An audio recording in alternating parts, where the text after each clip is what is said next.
This week from GNC Week in Review, powered by GeekNewsCentral.com. Apple fined $12 million by Italy. Amazon is having a record-breaking sales season, and PC sales are growing. Those are some of the tech news stories from this week. That's Friday, December 4th, 2020. My name is Kirk Corliss, along with... And I'm Scott Ertz. And this episode 77 of the GNC Week in Review podcast, part of the Tech Podcast Network. If it's tech, it's here. Thank you so much for tuning in for this week's episode. We are streaming live at gncweekly.com/live, as well as Facebook Live. So please be sure to say hello in chat or comment. Also, be sure to like and subscribe to the GNC WIR channel on YouTube. If you miss a live video, that's okay. You can always catch the replay later. If you are a listener, please be sure to subscribe to the podcast, where you can find on the right-hand side column at gncweekly.com, be it Apple Podcasts, Google Podcasts, or your favorite podcast app. If you have a comment on social media or email, and those links can be found at gncweekly.com/connect. So it's been about 2 weeks. 2 weeks before we had a break. A lot of things going on. Scott had Roboticon going on, which was long and tedious, I imagine. Over 40 hours we did. Yeah. Oh, my goodness. I think it came out to just shy of 44. And how many years been doing it? Oh, the regular event, this would have been year 8. But for the virtual event, this was the first, obviously. Normally, it's a very in-person thing. It takes place over 2 days, and I have a day of setup. So it's very different. It's only about 24 hours of active work across 3 days. But this was 44 across 2 weeks. So it was a little bit more spread out, but that didn't make it better. Right. Having it all happen kind of in one big burst is exhausting, but in a totally different way. But I can imagine it was a great event. Good. We learned a lot. Some of what we learned, we will be bringing to the TPN CES 2021 coverage. Okay. Because I learned a lot of stuff that will make that better. And so we will do, I think the decision at this point is that we will do basically our normal show just remote. Okay. And we'll use StreamYard to pull it off, because boy, is that a great platform. It is. Because it doesn't rely on my internet connection. Right. I'm not going to lie. The internet went out a couple of times during the thing, and my internet did, and nobody knew, because the show just kept going on because StreamYard kept it going. So right. Right. StreamYard has been really good because we're using StreamYard for our podcast. And Abram uses it for both the podcast and the Tom's Hardware show. It's become real popular, and for good reason. I mean, there are some things I would like. I would like to be able to put audio from one of the channels in without adding video, but the little things like that.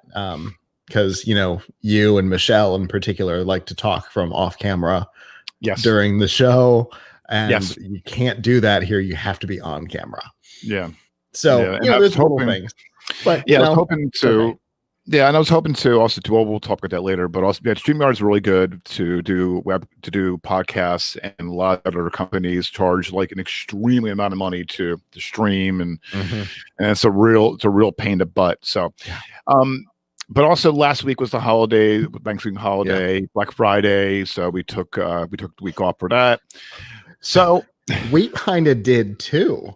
We didn't do our show until Wednesday. I saw, and I also saw, and if you guys, which we'll talk about at the bottom of the show, the closing is plugitslive.com F5 Refreshing Technology, and when they were talking about, speaking of, we were talking about this and joking earlier before we came on. about me getting with our experience and at CES last year and my little mishap. For those who don't know or didn't catch the coverage, I was at the Sony booth at the Las Vegas Convention Center, and I was shooting photos and video for the blog, live blog, and so I went over to the Sony booth, and they had this this concept car. And the booth was dimly Sony's booth. And if you've ever been to Las Vegas or the convention center, their booths are huge. Sony booths was bigger, and it was just incredible to see. Yeah. So they had a concept car, and it was on a stage, and there was tons of press and analysts and buyers and what have you. So I was taking pictures of the concept car, gorgeous car. So I was taking pictures of the front of the car, on the side, and I went towards the back of the car, and there's like raised steps. So I went to stepped up to take a couple pictures. I turned to my left, and there's like the stage is like 3 little steps. I took 1 step, 2 step. By the second step, down goes Fraser. Camera equipment, body went straight to the floor. Yeah. I slammed my shin, from my shin to my ankle. And I via Slack, I let everybody know, Todd and the rest of the TPM people, what happened. Todd's reaction on air was, that's exactly what his reaction was on air. You know what's really interesting? I edited all the interviews. Mm-hmm. I didn't see that. Yeah. Yeah, it was on the if you catch it's the Thursday show. Although I guess in fairness, I did go through 40 hours worth of right. CES live stream. So yeah. So when I caught it, his first reaction, he looked at his phone, saw my message, he was reading it halfway through, and Michelle giggled. And because Michelle is the EP for Plugins Live, so she was TDing, she giggled, and he looked down and she asked where I was at, where this happened, and he said, and Todd said Sony, and then he was talking about something what he saw. He was talking about what he saw, and then he got my next message. That I was at the in the ER, or not the ER. They have a little clinic there. The medic, right? And he was reading what I said, and I told him, I said that I'm bandaged up from my knee to my ankle, and Michelle said on air, Danielle come over there, and he said, no, I'm fine. I'm going back to my hotel. So I missed missed Thursday evening. We're supposed to go out to dinner to Hell's Kitchen, yeah, which I was bummed about. It's okay. We'll do it again. I know. We always go somewhere exciting. And I told Scott, I said I owed him a drink. Owed him a drink. Because thank him for helping out and everything. So Friday morning, I was at my hotel. Went to get breakfast. And after everything was done, I went to meet up with everybody with the restaurant. And Dave, one of the people from TPN on Plugins Live, called me Hop Along. I had forgotten about that, but that absolutely sounds like something Dave would say. Right. So it was like so the whole weekend, or that week, it was just that weekend. Everybody was bust my chops, which is all. I know it's all in good fun, and I was, absolutely. And I had, and if it had been anything serious, obviously the response would have been very different. Oh, absolutely, absolutely. So I was fine. I was hurting for about a good few weeks. Every once in a while, my shin still hurts a little bit, but the bruise. Oh, it was every shade of red, purple, blue. No. Every purplish color you can think of. But in any event it was a blast. We had a lot of fun. It was a great time, and so hopefully with CES 2021, it'll be interesting because it's going to be all virtual. Yep. But we'll still have coverage. But absolutely, we'll make it work. Yep. That, like I was saying, Roboticon taught us a lot about how to make virtual content engaging. I have been joining in on myself and Terry, who is part of our off-screen team. She's not usually on location, but she'll actually get to participate more actively this time since it'll all be virtual. We've been trying to attend as many virtual events as we can to learn what doesn't make for engaging content, so that we don't fall into the same problems that we've seen in other events. So we're hoping it's going to be a great event. Yep. So yeah. Registration for virtual just opened, so I got my email. The floodgates of emails will be starting soon. Yep, woohoo! Get ready, because when I saw the registration for press, and I'm going to have to do it in a couple of days. But yes, for those who don't know about CES, basically, when press goes out to cover, companies from one end of the spectrum to the other. Yeah, from one end of the spectrum to the other, we'll get our team, TPN, Todd, myself, Scott, everybody gets inundated. There you go. I got your back. Thank you. We get tons of emails, literally from now until, usually it starts around like late fall. Yeah. For some reason, it's dribs and drabs. In fairness, I received my first CES 2020 email about 45 minutes after the closing of CES 2020, but that's an exception. Right. Yeah. So the emails we get, and we have to, especially when we have our live shows, we invite people to come to our booth and for interviews and things of that nature. So this one is going to be a little interesting. So, but yeah, we will, for sure. But we'll keep everybody posted on the dates and the coverage, and we'll have a wrap up here on that week, on that Friday, or if we need to take some time off to decompress. Yeah, keep in mind that it is Monday through Thursday this year, not Tuesday through Friday, which is weird, but it does mean that we won't be on the air all day Friday, so we could potentially do a wrap up on Friday. Okay. Unless our eyes are crossing. Exactly. Right. Which usually we take time off. So hopefully we'll see what happens on that. All right. So enough of that. We're going to jump in the news this week. First up, which is astounding. Italy has fined Apple 10 million euros, about $12 million, over, quote, aggressive and misleading business practices surrounding the iPhone's water resistance. This is coming from the country's National Competition Authority. In a statement published on Monday, do you think I mispronounced inundated wrong? Watch this. If there's any Italian listeners listening, or I apologize. I was going to say, in warning, it is in Italian. So here we go. Right. The Autorita Garante della Concorrenza L de Mercato. I'm not pronouncing this again. So again, if there's any times listening, I apologize, or watching them, I apologize. We will refer to them as the AGCM. How's that sound? There you go. Sounds good. It says that Apple has marketed several of its iPhones as water resistant for years, but has failed to clarify that it only applied under certain circumstances. The AGCM says that some iPhone models did not prove to be water resistant for 30 minutes at a depth of up to 4 meters or 13 feet, depending on the model, as Apple has advertised. Those claims, it said, only were held up in lab-controlled tests with pure water as opposed to real-world conditions. Apple claims they've gotten these tests and these hits globally for years. All the test sites that ever tested these, especially the early ones, all said, well, we put it in the sink, which is 8 inches of water, for 15 minutes, and it was over. Yeah, and they claim it spans several generations, including the iPhone 8 and iPhone lines, according to AGCM.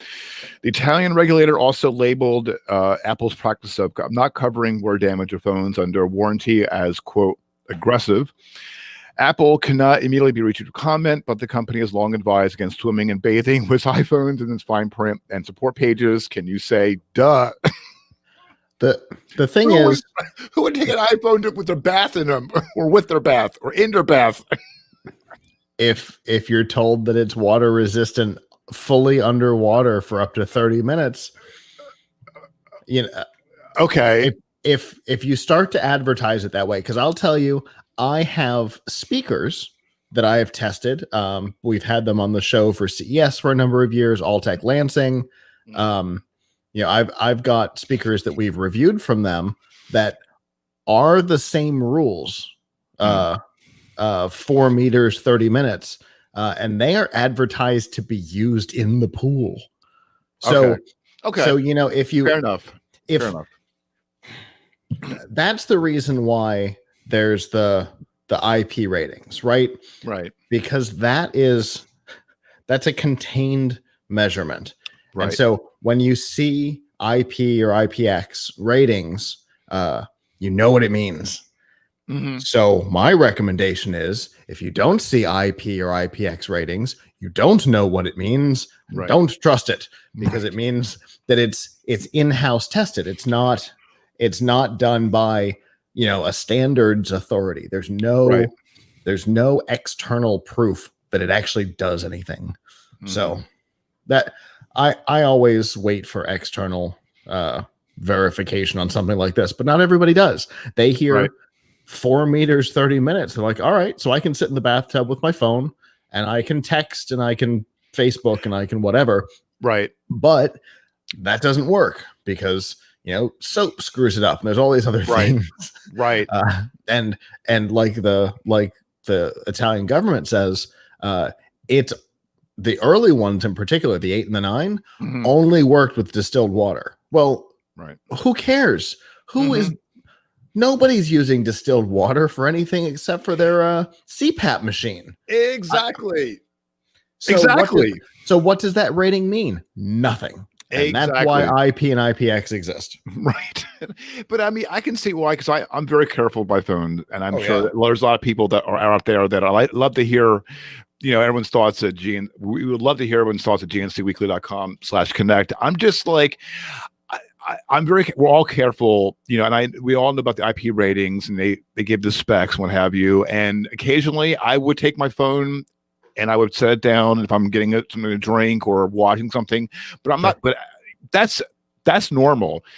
But I don't see myself, I'm sorry, I would not see myself in a tub with my lanky body, relaxing in a bubble bath and looking at my phone and just doing all that. I'm with you on for basically the same reasoning. Yeah. It's more that even IP and IPX, I don't entirely trust them. Right. Yep. I mean, I mostly do. It depends on the company. A company like Alltech Lansing or Monster or somebody like that who is marketing it for water purposes. Exactly. That's something done different. Very different testing than Apple, who's saying it should work. Right. Hence the pause there. Yeah. And you can tell, and like the Italian government says here, you can tell how much they trust their own statement by the fact that they don't warrant against a failure of their own statement, because the iPhone warranties didn't cover water.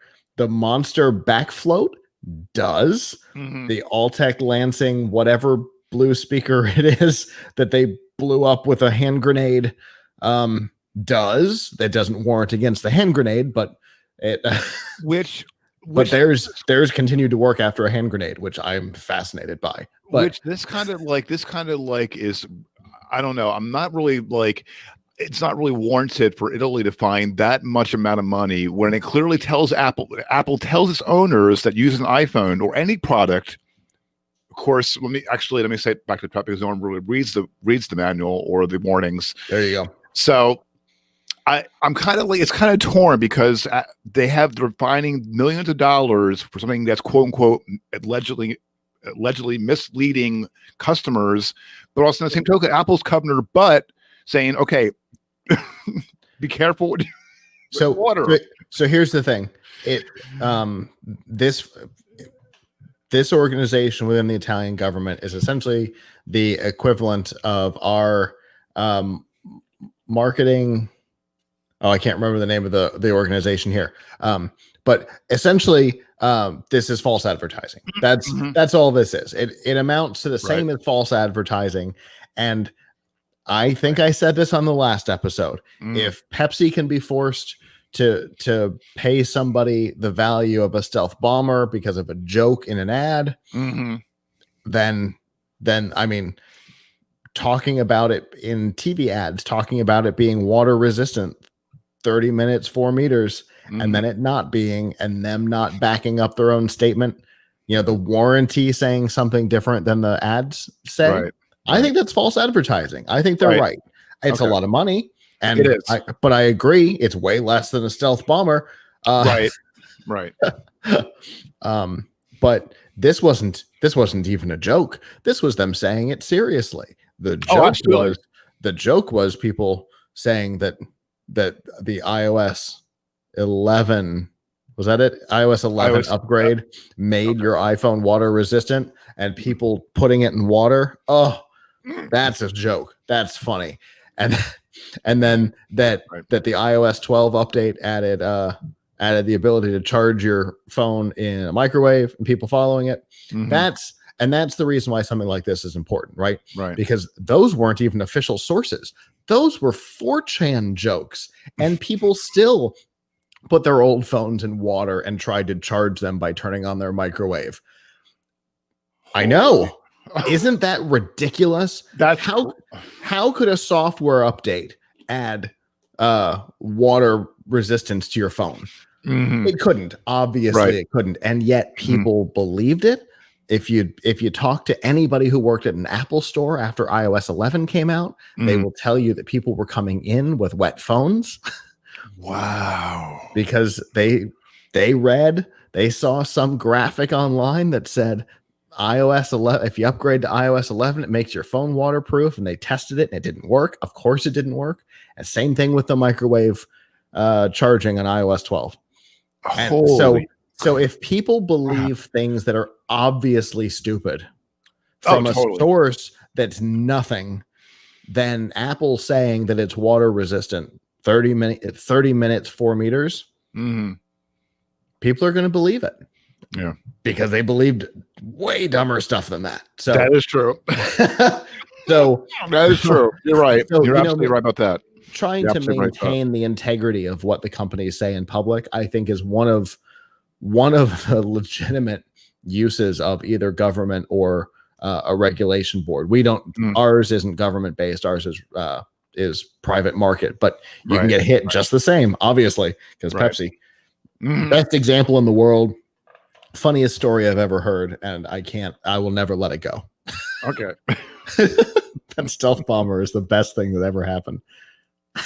30 Rock made fun of it. I mean, it's so culturally iconic. But yeah, I think maintaining the integrity of what people are told is important. And so I'm with them. Right. It's a lot of money, but I'm with them. I don't know about the value. I don't know how that stacks up against other Italian regulations for false advertising. If it was like an Apple fine, or if this is pretty normal. I don't know. Well, two things. Apple can afford it. One. True. And number two, for all of our viewers and listeners, please be careful. Don't put them in the water. Don't bathe with them. If you do, wow. But just be careful with your phones. And you can't charge your phone in the microwave. Exactly. Another safety tip. All right. Other news this week. Speaking of the holiday season, Amazon says it just had its quote biggest holiday season to date as customers turned to the site. And it's not over. All right. And so it's going. Shop out rather than venturing out to physical stores. And I'm doing online as well. I'm not doing that. I didn't do Black Friday. Did you? Oh, I never do. I worked in retail for too long. Nope. Same here. Same here. I can't do it. 9 Black Fridays at Radio Shack was enough. Although it was funny because, Radio Shack, the assets were purchased and they've got their website back up and running and stuff. And they posted on Facebook about their Black Friday specials, and I saw it, my heart jumped. I like panicked. I'm like, what? Oh, right. I don't have to be at the store at 3 a.m. Everything's fine. I did 4 years for me for Walmart and 4 years at Target. And Walmart people get hurt. Oh, they do. Walmart, I'll give serious. You real quick. We'll jump back in real quick. So one Black Friday, it was my wife and I and one of our coworkers and her husband drove to the store. This was 2:30, 3 o'clock in the morning. Okay. So the front of the doors, Scott, it was packed, jam packed. So my wife and I got out. We're talking and we're like marveling, like who and just people are just like, there's some people, I mean, God bless people that go there. Why? I have no idea, but that's nuts. All right. So anyway, so we're walking up to the front of the store. People start coming at us like, and surrounded us. And we're like, guys, we work here. We showed up for badges, which I should have, in hindsight, 2020, we should have had our badges in our pocket with our names on it. So we said, guys, we work here. And they're like grumbling, what have you. And, and I'm like, they were ready to attack us. I mean, I was like, wow, wait. I was like, and after that, like a couple years later, and then I went to Target. I'm like, I'm not doing retail ever again. I'm now in, I can't do it. The only real example of that I can remember is, I think it was my second to last year. I remember the store I was at, so it could have only been one of 4 years. And it was during the height of netbooks, and we had this netbook for $99. That, speaking of netbooks, there's a news story about that a little bit later. Go ahead. Interesting. So we had this netbook. They were averaging $199, $249. This one was $99, and we had very few of them. And we literally had like a line of people outside. And as I got there, I'm like, oh, this ain't going to be good. This is not going to be a good morning. Oh yeah. When we had the Zune, what most of us affectionately referred to as the poo box, because it was a horrible brown color. That year was similar, but not quite the same. But it was $99 instead of $199 or $249 or whatever. And we had a line of people outside of our store, and that just didn't happen at Radio Shack. 8, 10, 12 people, pretty normal. To have like a whole army of people outside of our door was insane. And we ended up making them draw numbers. We're like, wow, this is the only way we can do this fairly. We've only got 4 of them, and there's 50 of you people. So let's so here's a deck of cards. We're gonna draw from the deck of cards, and then we will draw from another deck of cards, and until we're out of laptops. It was the only way to do it. And everybody else was like, well, what about everybody else? Like, we're one of the biggest stores in the district, and we have 4. Best case scenario, somebody else has 2. Maybe Distant Plaza, because nobody knows that store still exists. But it was bonkers. The joys of, and yeah, I'm with you. I'm no longer in retail. That was 20 plus years ago, and never again.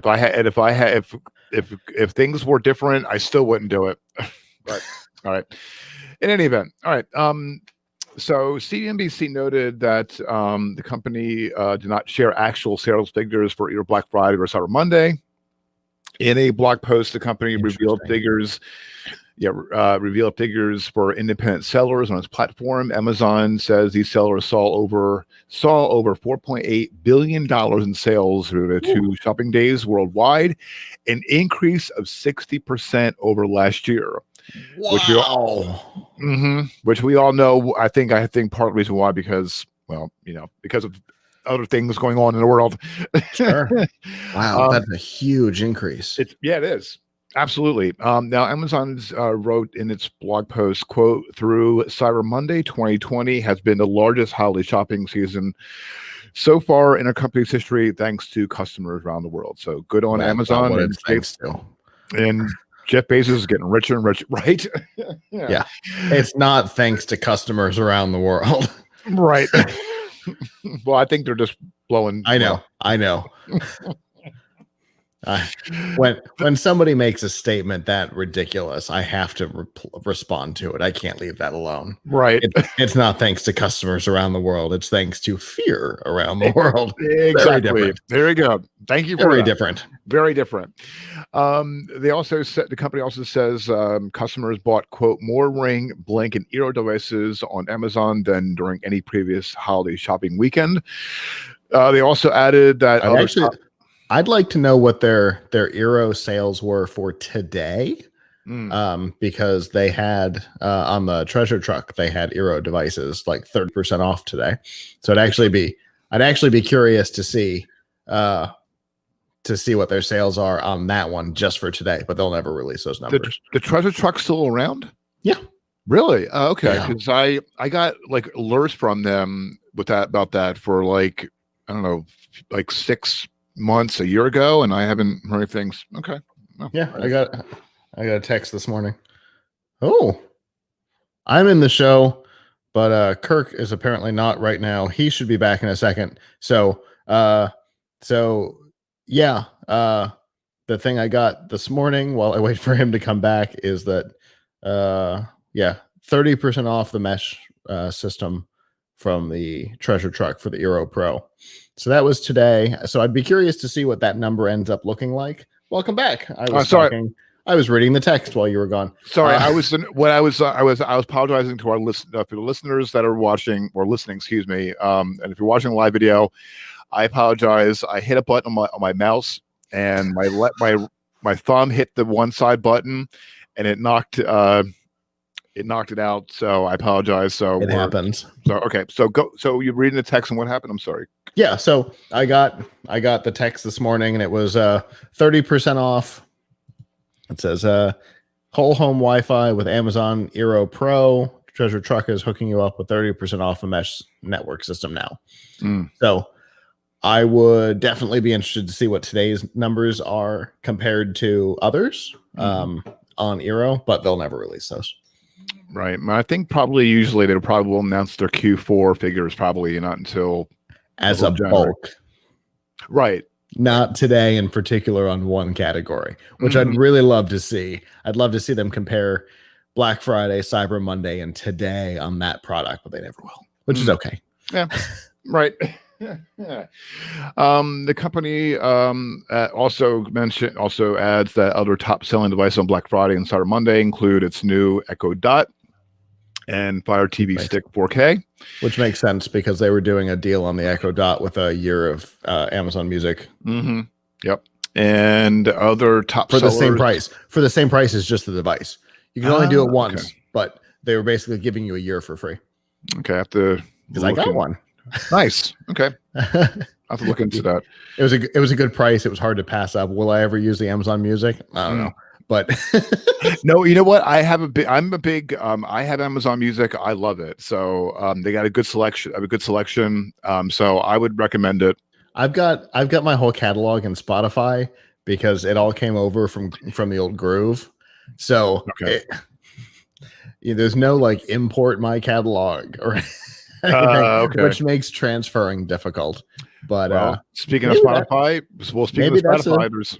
maybe that's a service that we should build, an ability to bring your catalog from one to the other. Well, speaking of Spotify, there is some news about Spotify a little bit later too. So you're bringing up good things that are tied in very nicely. I'm ready for this. Yep. See, there you go. See, we mesh as well. Okay. All right. So and the Fire Stick 4K makes sense because there were a lot of 4K TVs on sale. So 4K is finally hitting the market in a way that matters. And I'm looking forward to getting a TV. And I told my wife that I want to get a TV and get a Fire TV stick because I'm telling you, I'm about ready to like, I'm ready to like totally literally cut the cord. But that's so you want, this is kind of on topic. You want to know what's really hard to find? A 32-inch 1080p television. I'm still trying. I'm looking for The one. search for this television was one of the hardest things I have ever done, because our regular viewers may know that in the middle of Roboticon, the screen that used to live here died. Oh, gee. And I had to bring in one of our computer monitors, and it sat here on the desk. Oh no. But nobody knew. It didn't look much different, except that I could disappear behind it, which was a bit of a problem. I like being in front of it instead of behind it, but whatever.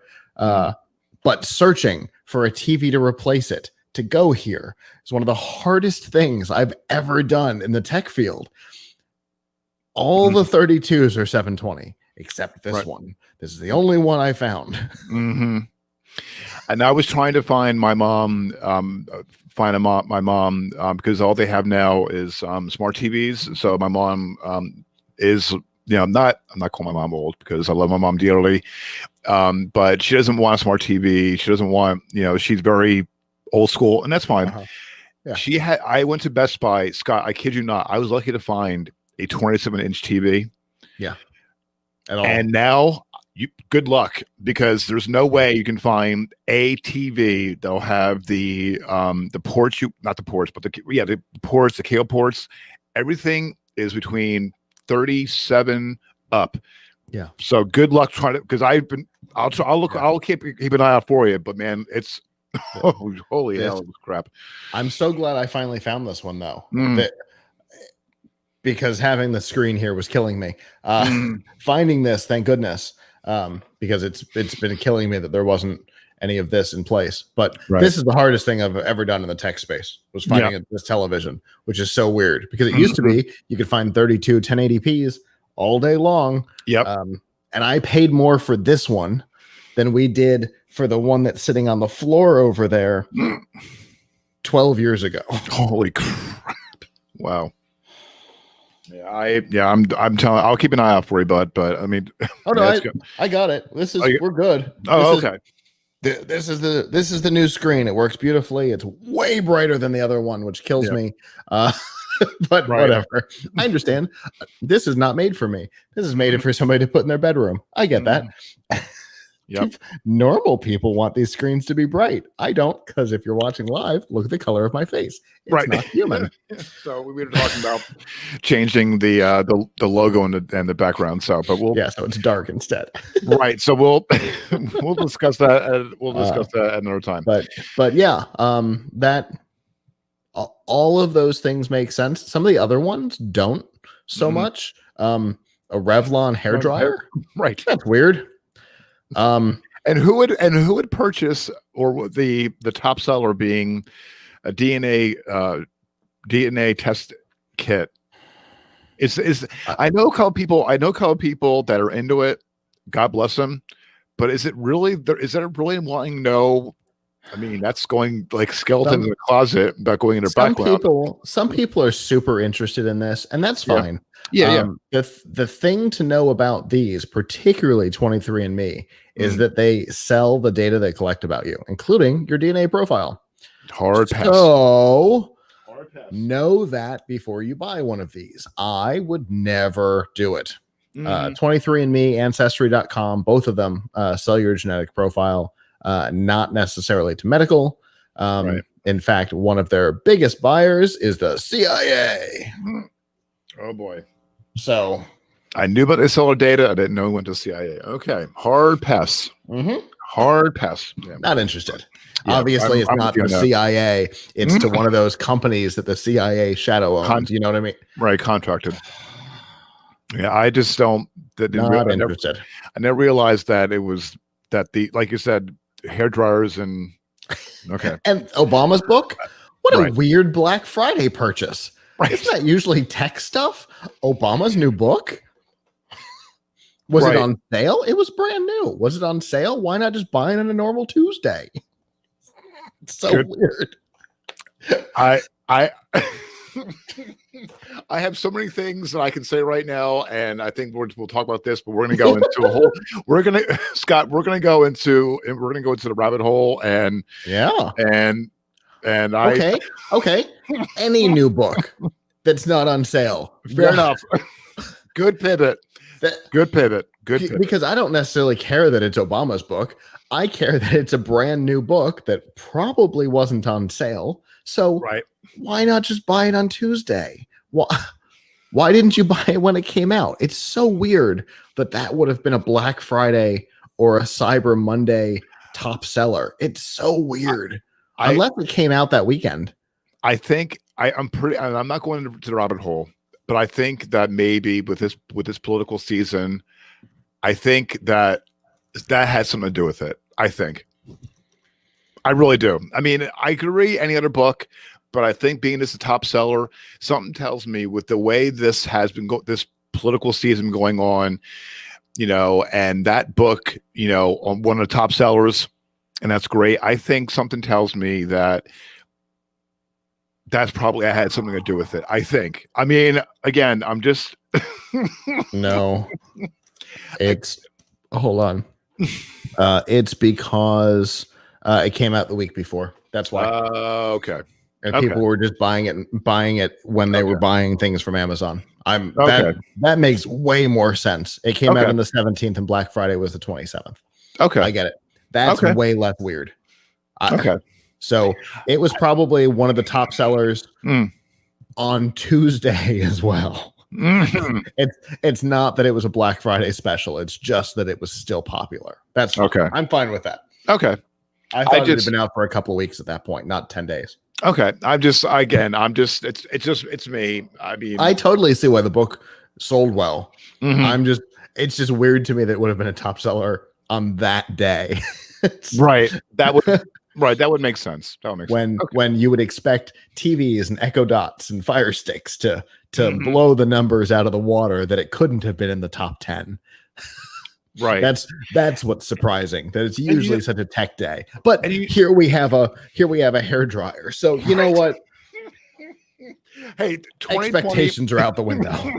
Hey, 2020 has been weird, and you know what? The heck with it. This goes along with it. Exactly. Yeah. Exactly. All right. Speaking of weird and netbooks.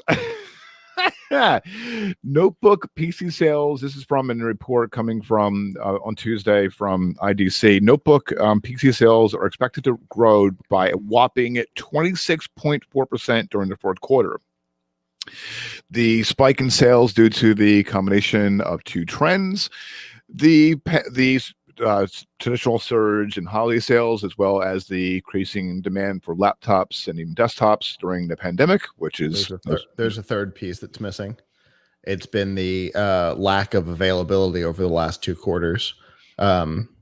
Supplies are starting to increase, and so your plus the new components are out, so new video cards and things like that.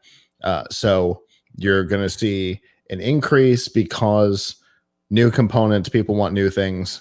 There has been a higher demand than normal, and there's inventory now, which there was not last quarter. Little inside baseball. It's what my company does. I know that inventory has been lax from everybody. It's been hard to get a laptop from anybody, including Apple. Right. Nobody's got anything, and you can't even go to the big suppliers like Tech Data or somebody like that. They didn't have them either. So, supplies are opening up. So that's kind of spike number 3 on there. Got it. Okay. Well, speaking of that, when this is something we'll tie in, because what Abram mentioned earlier in the beginning about something I'll get into that in a second. There's also I just lost my place here. Tablets are also expected to grow. IDC is expecting 10% unit growth when 2020 as a whole is factored in, thanks largely to the Apple iPad. You mentioned a lot of it because you couldn't get it was hard for enterprises to get laptops the last 2 quarters. So a lot of companies have done what they can with tablets. Schools have purchased tablets, iPads, and Windows tablets for students. So yeah, it makes sense. Yeah.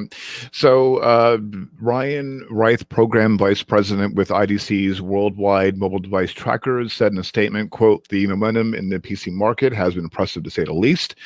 Earlier this year, it seemed like this will be a 6-month bump to the industry, but as we look at the supply chain pipeline, which you mentioned a second ago, into 2021, it's clear that the surge has more legs."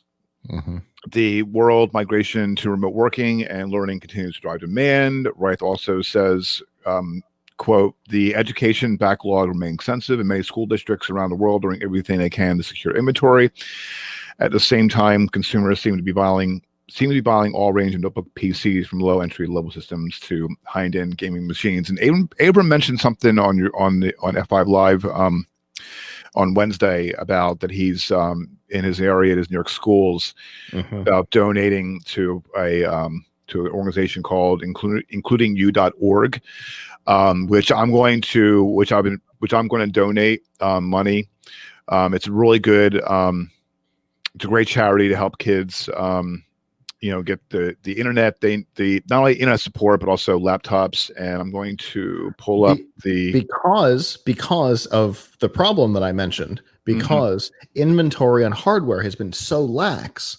The problem has been that a school has just about exactly the right number of devices that they need for their students, and with school, especially in New York, being entirely virtual, right. If you have a laptop that doesn't work, there's nothing the school can do about it because they don't have more. So because they can't get more, because inventory has been impossible for enterprise, including schools, to get a hold of in any meaningful quantities. And so if you have a laptop from your school that doesn't work, they can't do anything about it. Hey, there's Tom's Hardware. Yep. So yeah, it's been real rough for everybody. It's been rough for everybody to get inventory, schools included. And so that this organization helps. So if you've got one of those laptops from the school that doesn't work and the school can't do anything about it, right, they can help. Yeah, it's a great it's called includingyou.org. And on the bottom, which I was working on our show, prep and everything. I was making because I was listening to Scott Abrams F5 Live. I was listening to it, and as I was doing prep, and I'm like multitasking a little bit, so I made sure that I'm bookmarking the GoFundMe. There's a GoFundMe page that you can go to. So definitely. And if you're not in the New York area and you've got a computer that you want to donate or something, there are organizations like this everywhere. We have in the Tampa area, we have eSmart Recycling, which is run by Tony Salvaggio, who is a fantastic person to work with. He's been a program partner of ours for years. And so, if you've got a piece of equipment that you want to donate, find a local organization that's helping with the same the same problem, because they're everywhere. Now, New York is especially hard hit. It is. And I would imagine California is having its problems too, since California, on top of having incredibly strong lockdowns, is also a bankrupt state.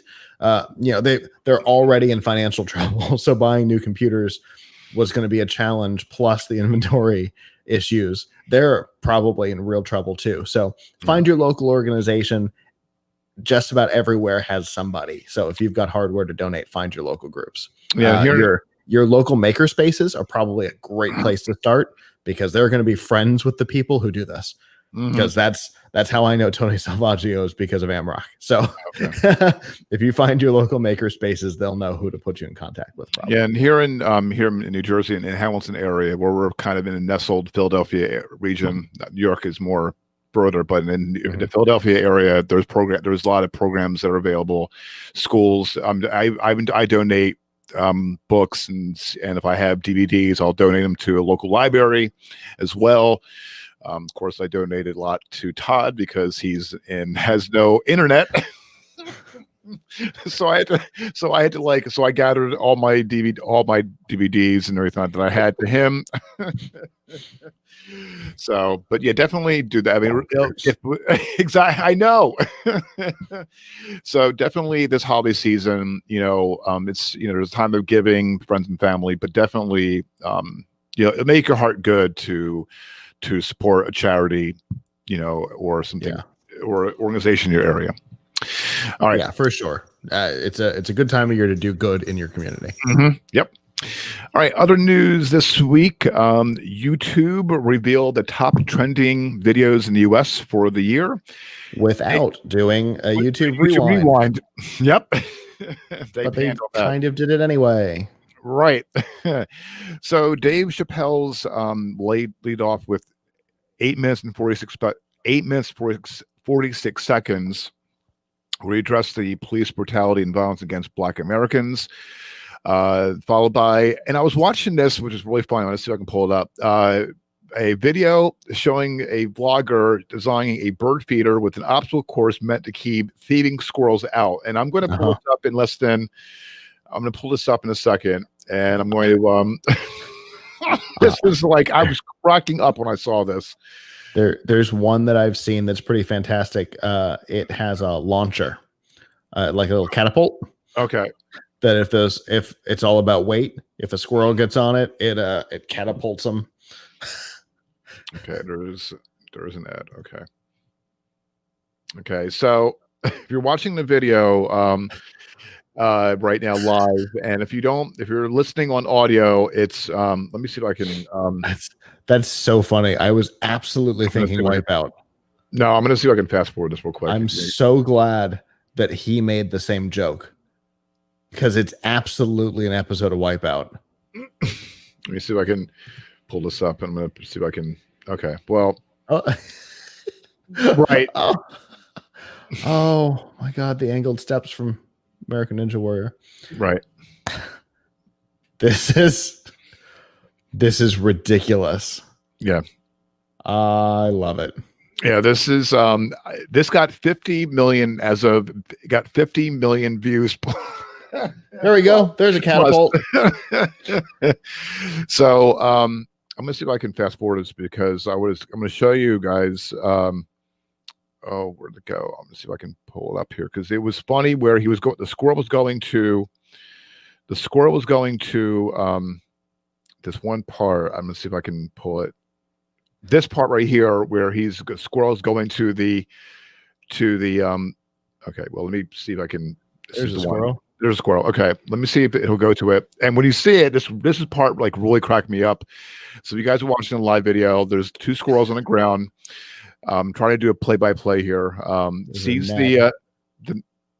climbs up to the top, goes across a rope swing, a rope bridge, or a bridge. Excuse me. Having a little. He's almost fallen off.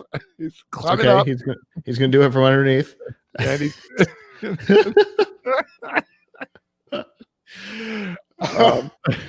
so he's like, bum bum bum. So he's gonna add the sound effects in for it.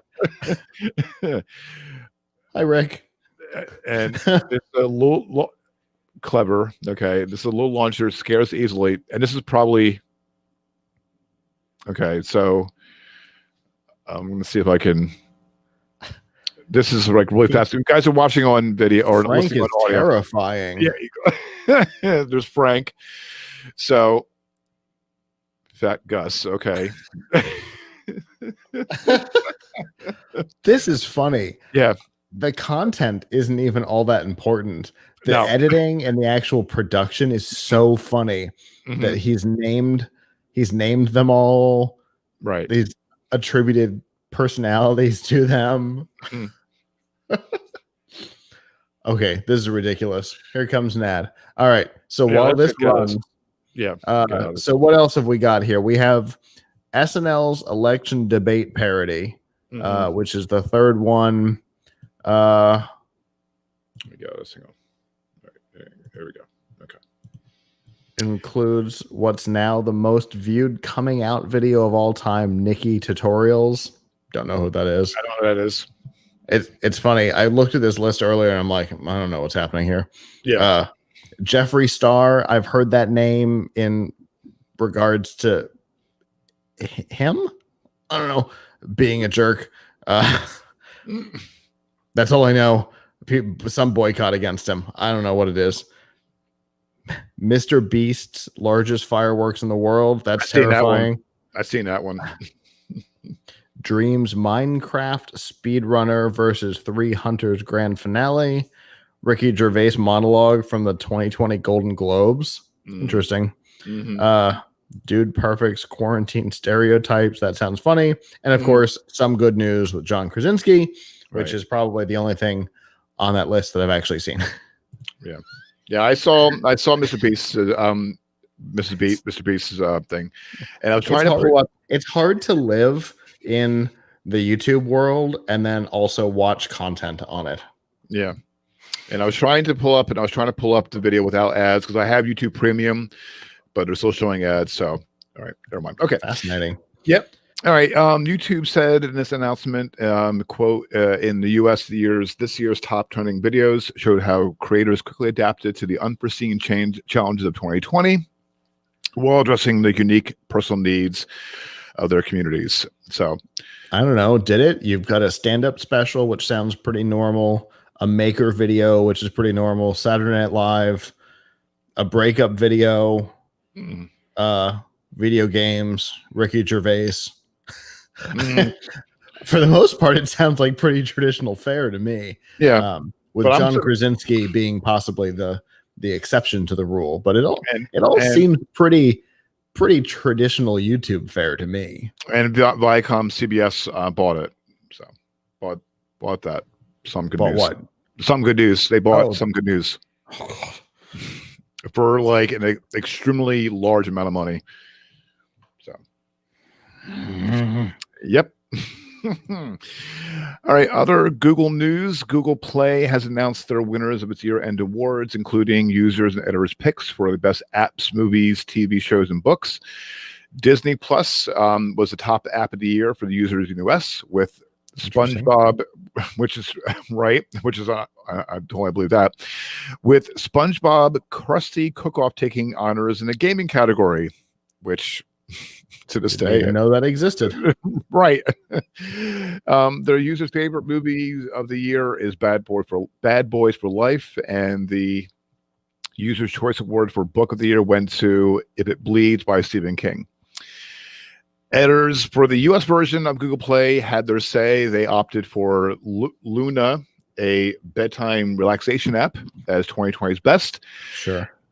Which totally makes sense. The Legend of Zelda Breath of the Wild inspired Genshin Impact was the Play Store's finest game of the year. Their top 5 movies are Bill and Ted Face the Music. I seen it. It was okay. Just Mercy, Miss Juneteenth, Onward, and the Oscar-winning Parasite. Editors' book picks include A Promised Land by Barack Obama. Which makes sense. Solutions and Other Problems by Ali Brosh, and You Had Me at Ola by Alexis Daria. So we have Google Play, now Apple. They revealed their winners of their App Store Best of 2020 awards. The company named an app and game for each of its core devices, along with an Apple Arcade title. And a few apps that best exemplified this year's trend of helpfulness. Unsurprisingly, there was a focus on apps and games that reflected on our quarantine life. Apple's iPhone picks were, speaking of tying in, Wipeout. Wake Out. Excuse me. Wake Out. But yeah, it's right there with Wipeout. It absolutely that's funny. Exercise for busy people. So kind of the other side of the Luna app. So Apple went the other way, right? Which makes sense because they've been promoting their watch. Yep. With the new features. Does that make sense? Yep. And then there's Genshin Impact again. Yep. All right. So apparently that's something I need to check out. If both companies say it's the best game, definitely something to check out. All right. I may have to look into it myself. It also opted for Zoom and Legends of Runeterra on iPad. In its Mac choices are Fantastical and Disco Elysium, and for Apple TV, it plumped for Disney Plus. Surprising. And Interesting. and Dandra's Trials of Fear.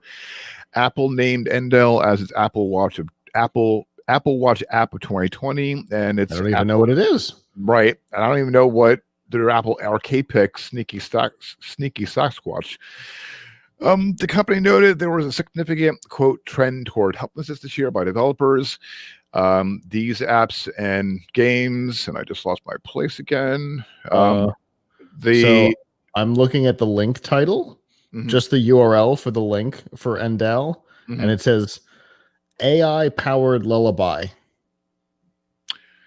Don't even know what to do with that information.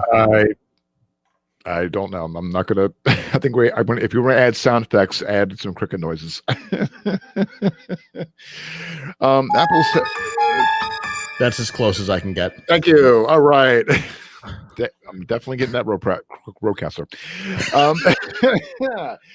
These apps. I think Crickets was one of the ones that was built in, but I had to replace it for music. Oh, wah. All right. Well. I'm going to ask you to add that in for me.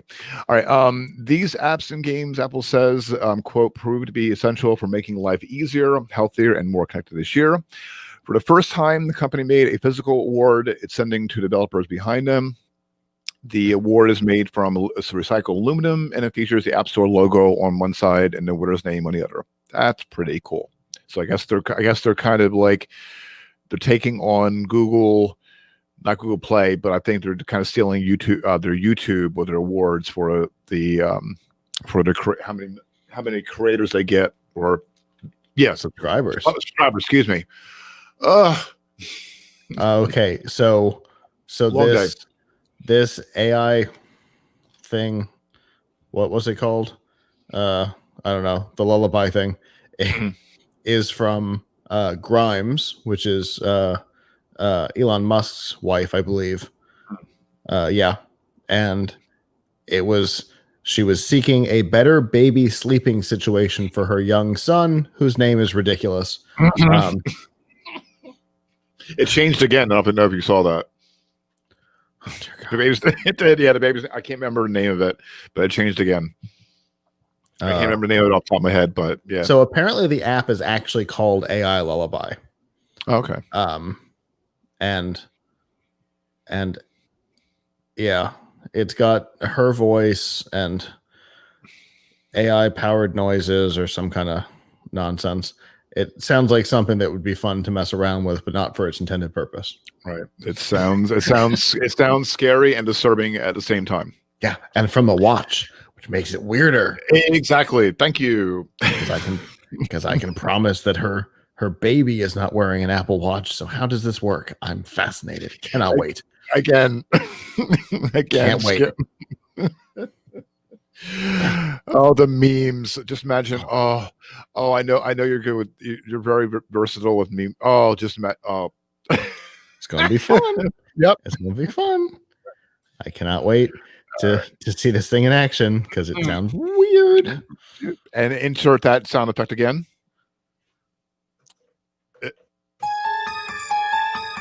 Thank you. I didn't want to blow my headphones off like I almost did last time. I turned it up too loud. No. Yeah. All right. Other news. Okay.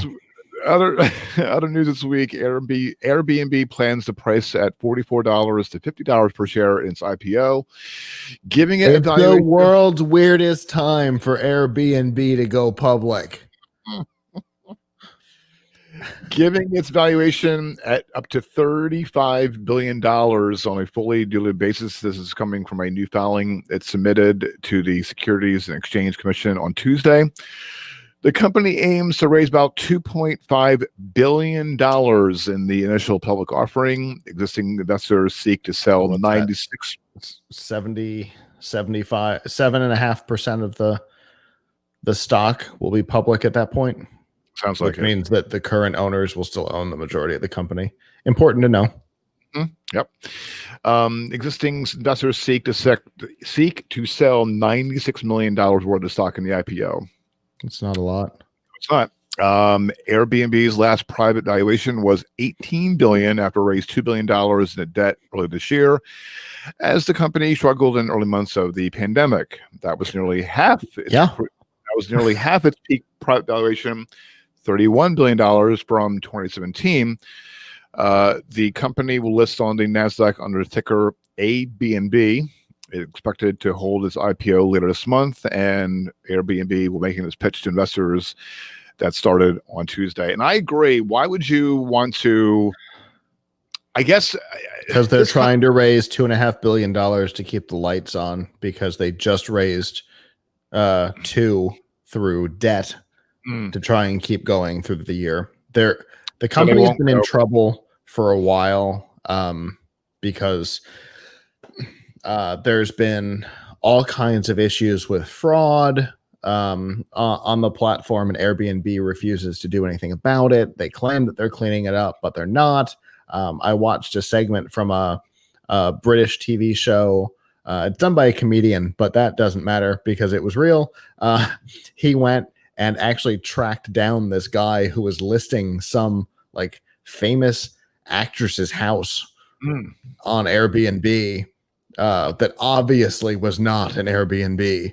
And he actually tracked the guy down and like found his assistant was talking to him on speakerphone from the assistant's phone to the guy on like FaceTime in the middle of the street of this guy who's got like 35 scam listings. And you read about these things all the time where you know, properties that aren't owned by these people are listed, and they try and, you know, do these sneaky things last second, and you get to a place and it's not a thing. I mean, Airbnb is a mess right now. And on top of it, people aren't traveling. So their business is in trouble for so many reasons. So I can see why they need to raise funds. I don't know that this is the way to do it, though. And that's what I was about to. Because this is the thing that the public sees.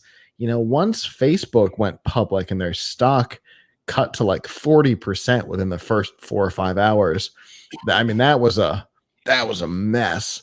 And LinkedIn's IPO was so weird that in the end they ended up selling to Microsoft because their IPO went so weirdly.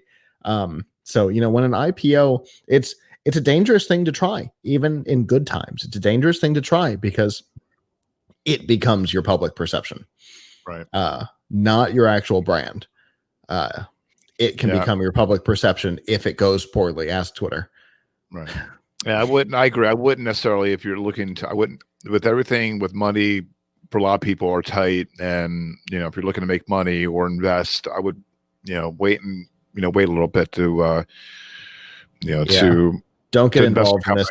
Don't get involved in this IPO because the stock's gonna. I mean, I'm not an investor.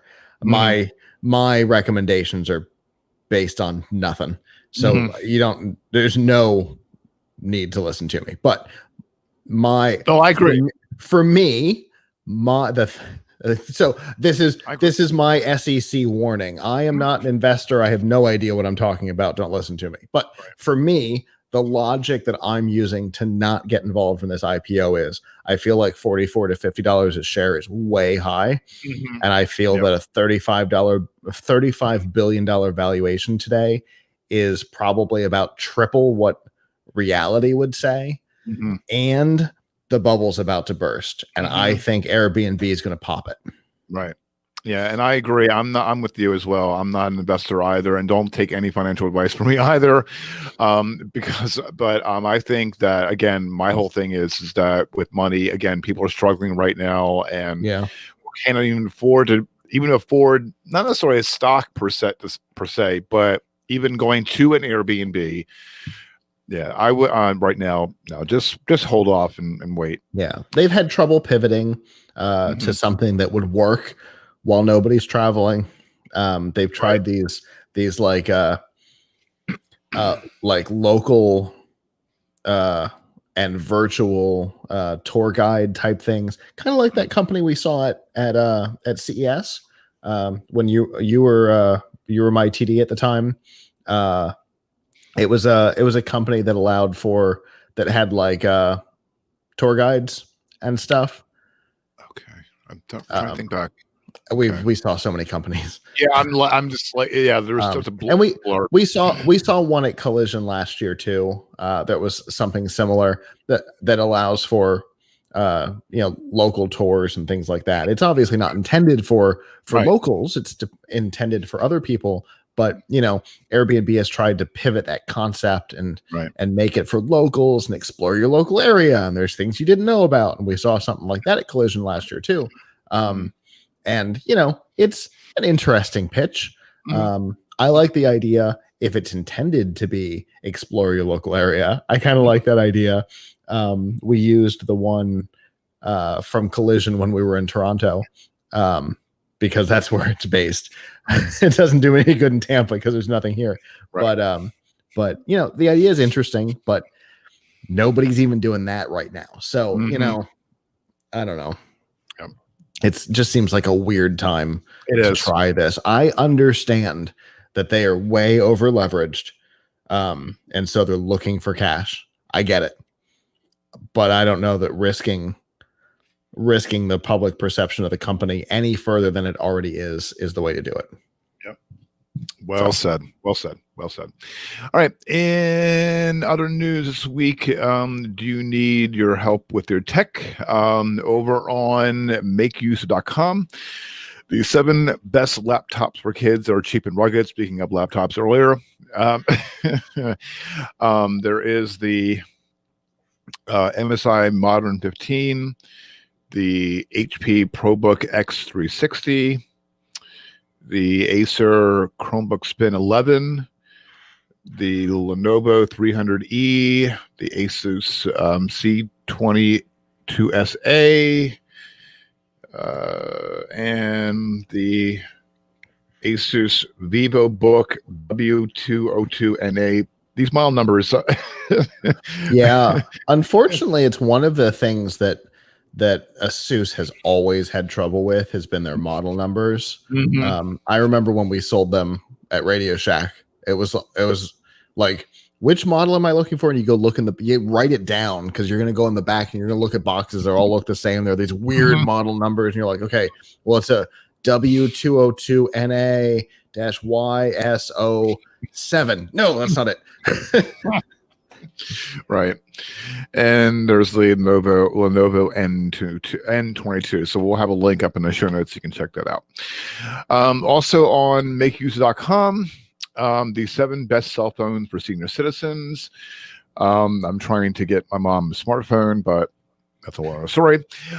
There's the Nokia 220. There's the Uniwa. If I'm pronouncing this wrong, I apologize. Unlock senior cell phone. The TracFone Alcatel MyFlip, ArtPhone 3G Unlock Flip Phone, the Jitterbug Smart 2. I've had one of those in my hand recently. It's actually a pretty impressive little device. It manages to be a smartphone without being one in like a really impressive way. Okay. I'm kind of curious about how TracFone has been doing over the years. I've heard reports from people that I know. And I speak to people, my customers I speak to tell me that TracFone isn't that great. It depends on the market you're in, because different parts of the country, and I don't understand how this works because if you travel, I don't understand how the handoffs work. But in different parts of the country, they're backed by different companies. Like here in the Tampa area, at one point they were Verizon powered. And then all of a sudden, they started before Verizon switched to LTE, so they were still CDMA. All of a sudden, they started shipping with SIM cards, which meant that they had switched to AT&T or T-Mobile. Right. And we're like, what happened here? And we went and we looked, and absolutely, they were now backed by AT&T, which meant the coverage was completely different. Plus, TracFone, it's so hard to wrap your head around for most people. I like that the screen has a countdown until you have to buy more minutes, but also I've been hearing people not necessarily the connectivity, but as far as the quality of the phone itself is very shoddy at best. I went away for a second. It was my turn to go away for a second. Yeah. With the not necessarily the connections, the connection, but also people were telling me the quality of the phone itself is shoddy. So I'm just they've kind of always been curious. garbage. Yeah. So I'm just curious. Well, these ratings or the picks are from makeuser.com. So and we'll have a link up in the show notes on that. So your mileage will vary. Now, lastly, do you need help with your tech? Scott and I were going to be working on our end of year show on December 18th. And we want to help our viewers and listeners out on what you need help with your tech on. Do you need help on, ways for storage space or cleaning so we like to know what you guys think. Ask your questions. Ask questions and we'll try and answer them. And yeah, absolutely. Through gncweekly.com/connect, through our Facebook page, Twitter, you can DM us. I'm at Kirk Corliss. Scott is at TTTMABO. Or you can leave a post. We'll put a post up in a day or two on our Facebook page, our Twitter page. So any questions you have for us, we will do our best to answer them. We'll still have some do you need help with your tech picks on, best computers, laptops, cell phones, what have you. So let us know. We'll do our very best to do that, to hunt down your answer. And when we have our wrap-up show on December 18th, we'll have a special section, do you need help with your tech? All of your questions will be answered. So, and we'll also post some things. We'll post things on. Go ahead. I'm sorry. Go ahead. I didn't mean to interrupt.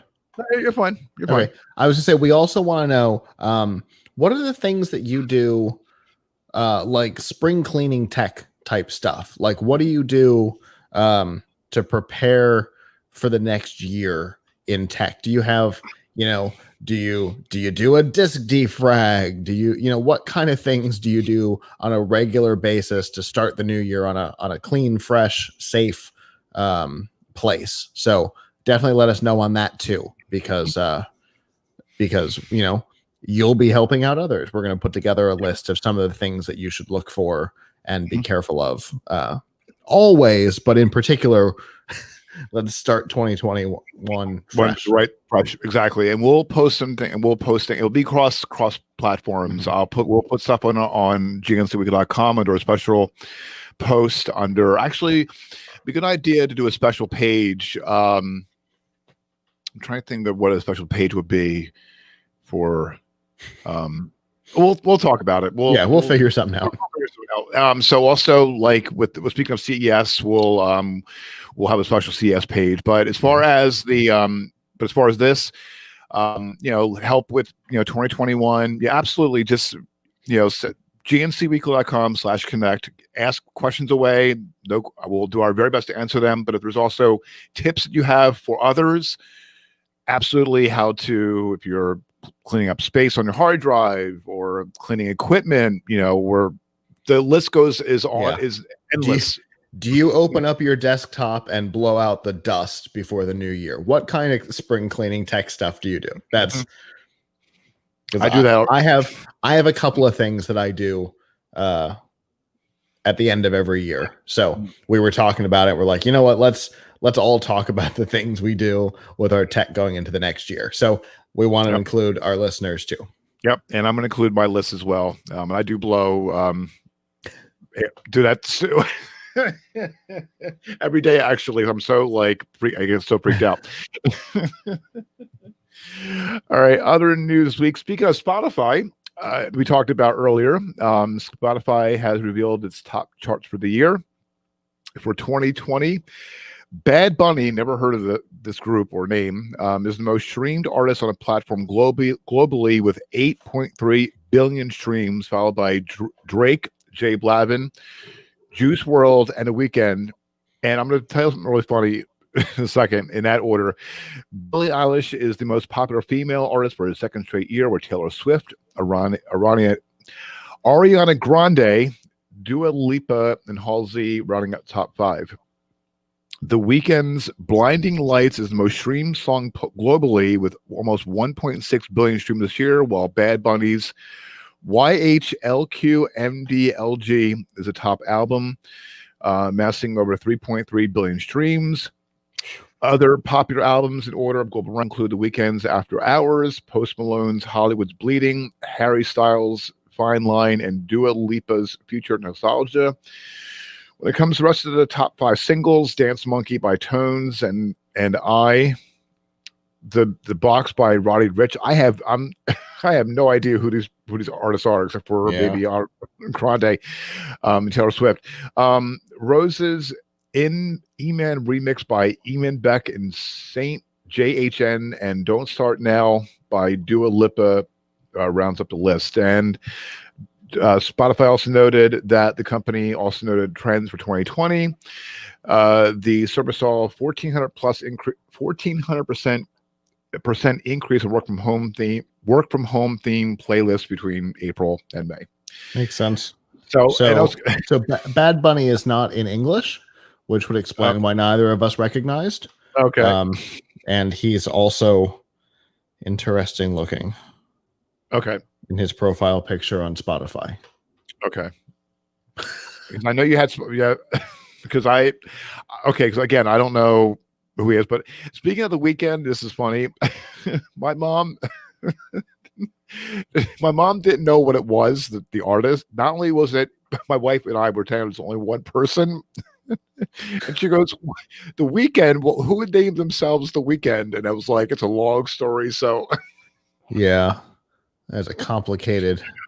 It was funny. I was cracking up. I mean, my mom's in her late 70s, and God bless her. You know, I just it was like the perplexed look on her face was like, oh my goodness. All right. In video streaming news, this is an HBO Max triple play. First up, AMC Theater CEO Adam Aron spoke on Thursday. They're not happy. No, they're not. They're slamming Warner Brothers' plans to release its 2021 movies, including Dune, The Suicide Squad, and The Matrix 4 on HBO Max the same day it'll hit cinemas. It's more than just that. There's more. It is all of their 2021 lineup. Mm-hmm. Yep. Yeah, he's not a happy puppy. No. He says in a statement, quote, clearly Warner Media intends to sacrifice a considerable portion of the profitability of its movie studio division and that of its production partners and filmmakers to subsidize its HBO Max startup. As for AMC, I loved that quote because it's absolutely true. Mm-hmm. As HBO Max is in trouble, and Warner has figured out a way to try and prop it up. Mm-hmm. As for AMC, we will do all in our power to ensure that Warner does not do so at our expense. We will aggressively pursue economic terms that preserve our business. So good on them, but oof. Yeah, because there's both unwritten and official relationships between the studios and the theaters, and technically, Warner Brothers has to get permission to do this. They got permission for Wonder Woman in particular, specifically. Mm-hmm. They did not ask about any of the other movies. So it's possible that that AMC will say, we're not going to carry your films. Mm-hmm. Which would be an even bigger hit to the company. Or, like he said, we'll work out financial terms that benefit us. Meaning that they may get rid of the down payment on the reels, which would be a big thing because it's depending on the film, it can be anywhere between $250,000 to $1 million just to acquire one of the reels. Holy crap! Yeah, and then you cross your fingers that it doesn't burn up in your projector because you don't get your deposit back. Mm-hmm. And that's why they're so protective, because that's a lot of money to flush down the toilet. Yep. So, if they can work out removing that or paying less for the purchase on the reel or, whatever, they'll do it. Because they kind of hold all the cards right now. Right. It's kind of all in their favor. So it'll be interesting to see what comes of it. Right. And Warner Brothers 2020 films will be available to subscribers of the $15 a month HBO Max for 1 month after release. The company had made a deal with cinema chains to provide a large cut of ticket sales, up to 60%, in a one-off agreement for Wonder Woman 1984, which hits theaters and HBO Max on December 25th. Ms. Aaron says, quote, Amazon has started, quote, an immediate and urgent dialogue with the leadership of Warner on this subject. And something tells me it's going to be a huge battle. Yes, it is, because we saw them take a stand against Universal already, and Universal backed down. Mm-hmm. So they took on Universal, and Universal backed down. Universal's got all the swag right now because it's Universal, it's Comcast, they've got all the money, they've got all the power. Universal's not hurting for nothing. They're not like shifting around owners like Fox. Everything's good over at Comcast, and they backed down. Mm-hmm. And Warner's in trouble. There's no way they don't back down from this. No, that's what I'm saying. It's gonna be a huge fight. So we're definitely going to keep it. We're definitely going to keep an eye on this. Speaking of, if you wanted to see Wonder Woman 1984 for free by signing up for an HBO Max trial, too bad. They're smarter than you. As of this week, the HBO Max is no longer offering a free 1 week sign up period to subscribers.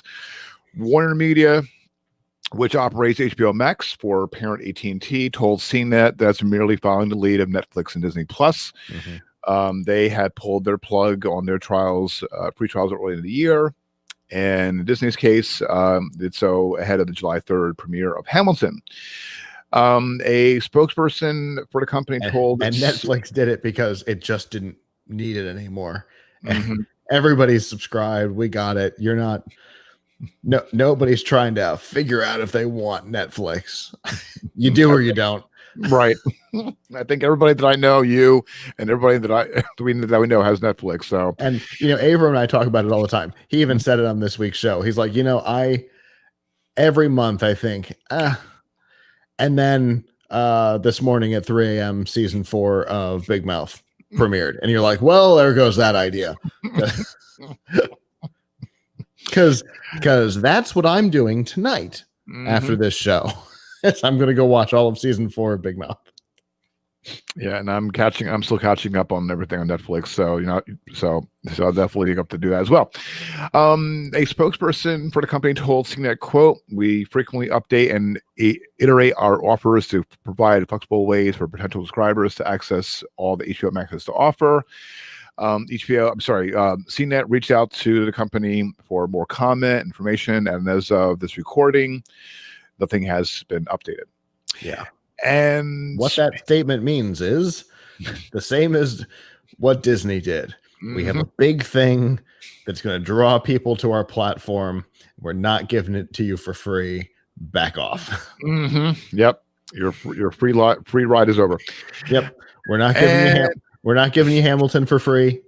We're not giving you Mandalorian for free from Disney. And HBO's like, Wonder Woman is all ours. This is the thing that's going to get somebody to pay for the service and finally try it out. Yep. So no, that's our draw, not a free week. And it makes sense.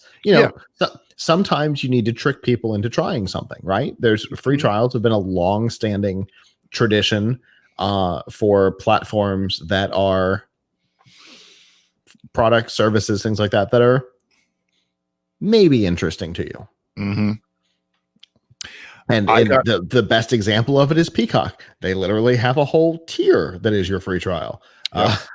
I think they've struck the best balance, having some of the content available for free with ads, and then some of the content is behind the paywall. I think that's a pretty clever scenario because they can make some money on ads for people who wouldn't subscribe normally, but then they can make real regular revenue So, HBO Max could do the same thing. The old licensed stuff that's, been around for 20, 30 years, that can all go on a free tier or a cheap tier that's ad supported. But the real stuff, Wonder Woman, DC, that stuff goes behind the paywall. And I think that would work real well for them. I think Peacock has set a precedent that more of these companies need to follow, because I think it's a good model. Now, I don't know what their numbers look like. Right. Yeah. But I'll tell you, I am not interested in spending extra money to have rewatched Sliders, but I did it for free with ads, and I was perfectly okay with that. Okay. So I wouldn't pay for Peacock, but they got some money out of me out of ads. So, better than going and torrenting the show that I want to watch because it's not available anywhere, Well, for Amazon, with Amazon Video, I got Prime, but I was intrigued with the video, and then I saw that there's a lot of stuff. Exactly. Right. And also I was intrigued that I can have CBS All Access, and I'm like, oh, this is great. I can everything, I can go right to Amazon. So I was literally bought in. I was bought in initially with the free trial. I was bought in with a selection, and then it added on everything else. I'm like, sold. Sold. And talking about free trials, through our deal with Amazon, they offer a 30-day Prime trial, which is insane, right? Because Netflix's was 14 days, HBO Max was 7, Disney was 7. Yep. And Amazon gives 30, and that's with the shipping. I'm a big believer of Amazon Prime. So I mean, it's the greatest thing in the world, and I'm doing a lot of shopping on it. And I'm not going to lie. I think that yes, Amazon is a sponsor of my show. Don't care. I'm going to say it. Walmart Plus is throwing their hat in the ring. I think they're offering a lot with that. Yep. And if they don't sell Vudu and figure out how to essentially turn Vudu into their Prime Video and include it as part of Walmart Plus, I think Amazon will have a legitimate battle on their hands, which is good, because as I always say, competition is good for every market. Doesn't matter what it is. Yep. The less competition you have, the less innovation and the less reason to offer competitive prices. Yep. Agreed. We watched Amazon Prime's price go up and up and up and up over a couple of years because nobody was competing with them, and now Walmart's saying, "We're here. Let's compete. Let's do this." No, I don't think they're gonna last. And also, speaking of praising prices, Netflix jumped up for me to $17, which my daughter didn't want it. My wife, I would, but I'm just like, but there's so many good stuff on there, and I'm like, yeah, I know. I'm not a happy puppy. I know. Not a happy puppy. If honest to God, if Hulu would do the 3-episode pause, the way that Netflix does, and I know most people are annoyed by the "Are you still watching?" but it's what allows my video to turn off at night when I'm going to sleep. So if Hulu wouldn't just play for weeks before it stalled out, then Netflix would have a bit of a run on price for me. But nobody else does that 3-episode "Are you still watching?" so my video will turn off in the middle of the night after I've gone to sleep. And so here we sit as Netflix being my going to bed service. Although, like Avram said, you turn around, oh, the Umbrella Academy is back. Oh, Stranger Things is back. Oh, Big Mouth came back this morning. Damn it. I can't get rid of it. It's pulling you in. Yeah. They've got their release schedule figured out for me. All right. All right. And lastly, to round up the triple threat with HBO Max, why not find out what's going on HBO Max in December 2020? And there is Wonder Woman. Wonder Woman. Besides Wonder Woman. Because I don't think anything else matters. All right. So today, right. Exactly. Right. All right. So I'm gonna scroll down. If you're listening, I'm scrolling down. So today is December 4th. So we're going to go down to what's playing tomorrow. If you're listening later, then you can listen back. So December 6th, Euphoria special. I have no idea what. Oh, there is docuseries. I apologize. That one's called Alabama Snake. I don't know what that is, but that's a funny name. Okay. There's, let's see, 1, 2. Hot dog. HAUTE. Hot dog. House of Ho. Oh, okay, right. Oh, okay. House of Ho. At first, I'm like, what? Oh, that does not say Venmo season finale. Okay. No, it does not. No, VENEMO. All right. The material on December 11th. Once again, I mean, they're just absolutely nailing it. They don't have a single thing that I could even pretend to care about. Yeah, I'm not really. Yeah, I'm so impressed with HBO Max's programming because, honest to God, we have never done this. We've never scrolled through this list and gone, "Well, that's the one." Right. There's never been anything where I'm like, "Well, you know what? I'd really like to see that." I have to agree. December 23rd, Squish. What?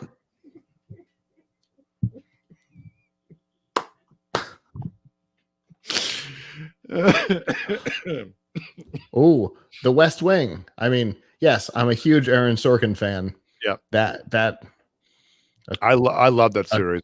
20-year-old Aaron Sorkin show is not going to be the thing that gets me to sign up for HBO Max, though. Right. I think I've seen it more times than I can count, but it's a great series. It's not my favorite of his series, but I love them all. So it's hard to say. Yeah. All right. Independence Day. How is an extended version? How many times are you going to remaster the movie, or how many times can they? That's the question.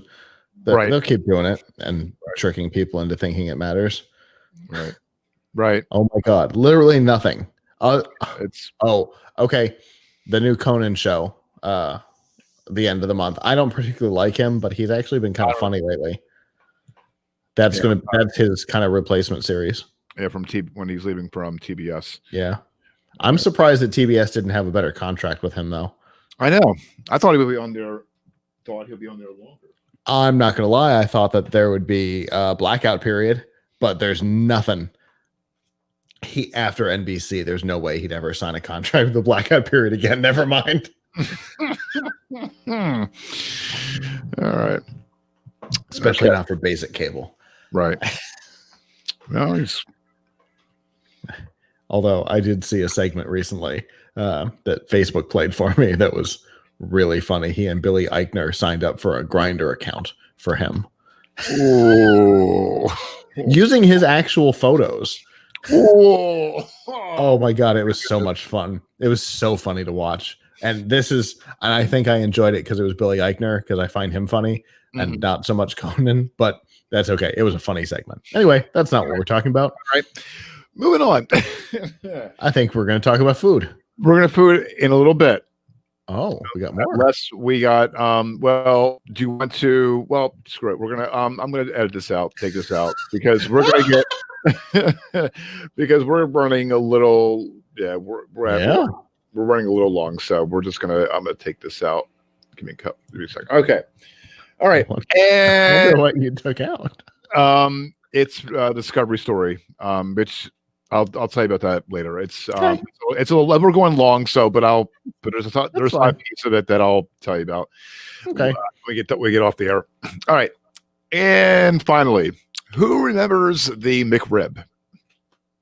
Everybody, because it comes around every 8 months. Well, it's coming back. It came back on Wednesday. But before they decided to bring back the arrival, which McDonald has said this is, quote, the sauciest moment of the year. They're giving away 10,000 free sandwiches to hungry fans with its, quote, shave for number 4 McRib sweepstakes.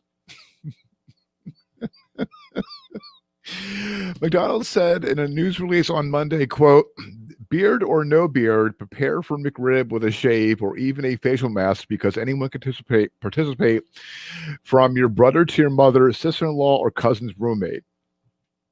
I don't know if it's still going on, but if you want to go on your Twitter account, you can post a picture of your cleanly shaved or baby face using the hashtag, the hashtag, or Instagram, using the hashtag shave number 4 McRib sweepstakes and tag at McDonald's on it. The first 10,000 entries will receive a code for a free McRib through McDelivery with Uber Eats while supplies last. Interesting, because my local McDonald's actually has on their sign that the McRibs are not available through delivery. Okay, so that's actually fascinating. Yeah, it says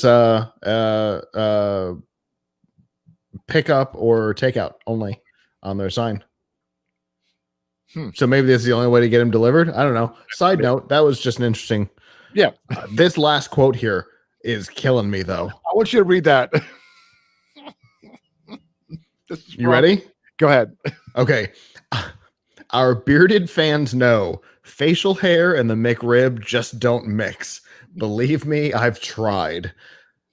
David Tovar, McDonald's vice president of U.S. communications, said in a statement, with the nationwide return of the McRib, we're helping fans enjoy every delectable moment by encouraging them to shave for a chance to win a free McRib. Now, okay, yes, barbecue sauce and beards are not a world-class combination, unless you're saving some for later. But I do like that this is in partnership with No Shave November, and now that it's the beginning of December, it gets more awareness to the organization that backs cancer research. So that's a cool partnership for McDonald's, and that's one of the things that they've really kind of gotten into lately is working with nonprofits. So I think that's a cool promotion in partnership with a really good cause. So good on them. Good on them. That's why I wanted to bring back food, and over the past couple of weeks been a little stagnant. So why not? And it's McDonald's again. Which is fascinating. Exactly. Yes, exactly. We talked about how does that keep happening? Because they're a weird company. You got it. You got it. All right. So yeah, that was if you didn't listen back, I think 3 episodes. So listen back on that episode. I don't know what the episode number is off the top of my head, but yeah. So listen back on it because it was a funny episode. So it was a funny and finally segment. So just to let everybody know, it ended on 12/2. Okay. So that's what I thought. Okay. Yeah, it happened this past week. So yeah. So when I was pulling the story. So yeah. So unfortunately, it's over, but that's it's such a funny story. I do love that on their Twitter they've taken the picture of the monolith, the one from Utah, and they have turned it into a McDonald's drive-through speaker box.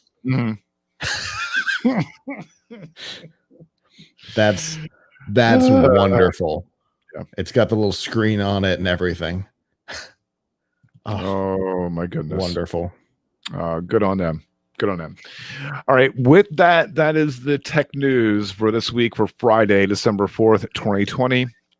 Thank you so much for tuning in for this week's episode. Show notes from this episode can be found at gncweekly.com.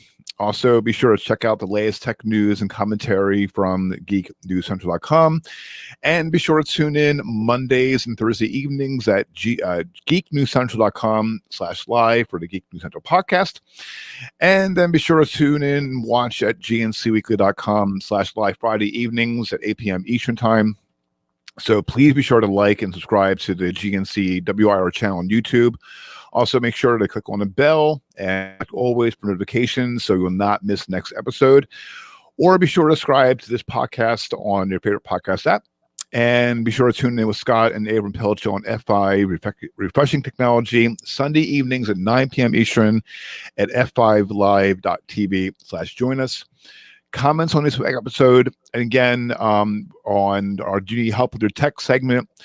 Let us know your tips, your advice. If you have any questions on how to improve yourself with the new year in 2021, we would love to hear from them. Head on over to gncweekly.com/connect and connect via email, Twitter, or Facebook. I'm on Twitter. I'm at Kirk Corliss. Scott is on Twitter at TTMABO. Till the next episode of GNC Week in Review. So long. Ciao.